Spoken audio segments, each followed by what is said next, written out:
Di dalam penjara Yohanes mendengar tentang pekerjaan Kristus. Lalu menyuruh murid-muridnya bertanya kepadanya, "Engkaukah yang akan datang itu atau haruskah kami menantikan orang lain?"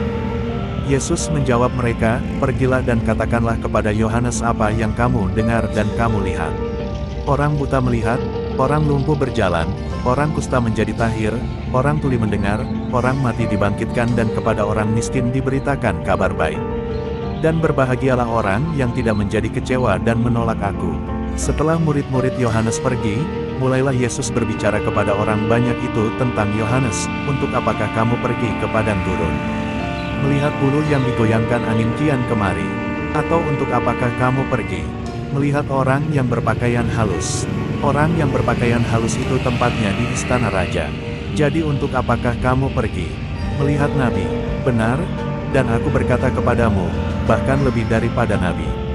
Karena tentang dia ada tertulis, lihatlah, aku menyuruh utusanku mendahului engkau, ia akan mempersiapkan jalanmu di hadapanmu.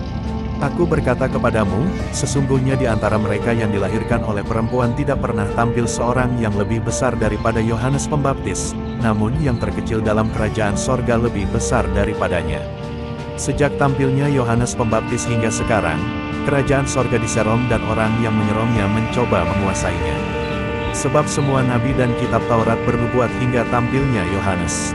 Dan, jika kamu mau menerimanya, ialah Elia yang akan datang itu. Siapa bertelinga, hendaklah ia mendengar. Dengan apakah akan kuumpamakan angkatan ini? Mereka itu seumpama anak-anak yang duduk di pasar dan berseru kepada teman-temannya. Kami meniup seruling bagimu, tetapi kamu tidak menari. Kami menyanyikan kidung duka, tetapi kamu tidak berkabung. Karena Yohanes datang, ia tidak makan, dan tidak minum, dan mereka berkata, ia kerasukan setan. Kemudian anak manusia datang, ia makan dan minum, dan mereka berkata, lihatlah, ia seorang pelahap dan peminum, sahabat pemungut cukai dan orang berdosa. Tetapi hikmat Allah dibenarkan oleh perbuatannya.